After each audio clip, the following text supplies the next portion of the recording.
So we're speaking on the amendment. Sorry, yes, sir, Pass that. on the amendment, and I rise in strong support of this amendment, and let me say, rather than, it will create pressure, it'll create downward pressure in terms of relieving the cost of Medicare and upward pressure in terms of a younger group of people who will become a larger part of the Medicare pool.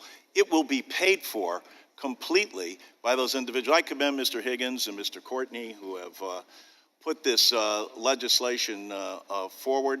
And I ask my colleagues on the other side, I bet there's not a town hall that you don't go to where you're staring at the eyes of people between age 55 and 64 who are wondering how they're going to make it to Medicare and have their health care continue. They're wondering because oftentimes the green shades in their own business or whatever are looking at them and saying, you cost too much to be a part of our program. And so they're looking to jettison them at the end of their careers, and they can only hope and wait till they get to Medicare. Rather than quibbling over the ACA, when you go home, like when I go home, what I hear people saying is, why don't you come up with common sense solutions? Like letting people from age 50 to 64 buy into the Medicare program, completely pay for it. The Kaiser Family Foundation did a study and shows a 60-year-old will save 40% in terms of their premiums in what would have been the gold plan of the ACA.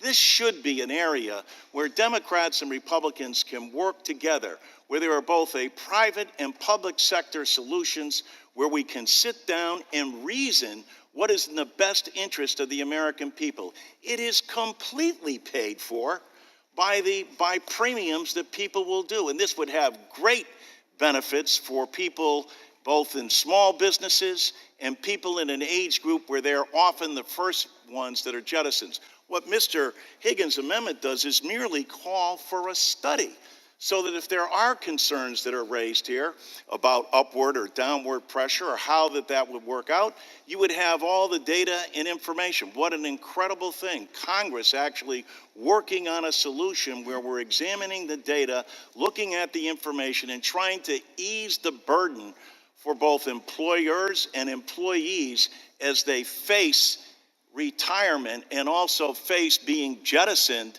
out of their workforce because of their age and the cost of their health care. Let's work together to come up with a solution. This study is a common sense way for us to approach this, and I applaud Mr. Higgins for his efforts. Gentlemen.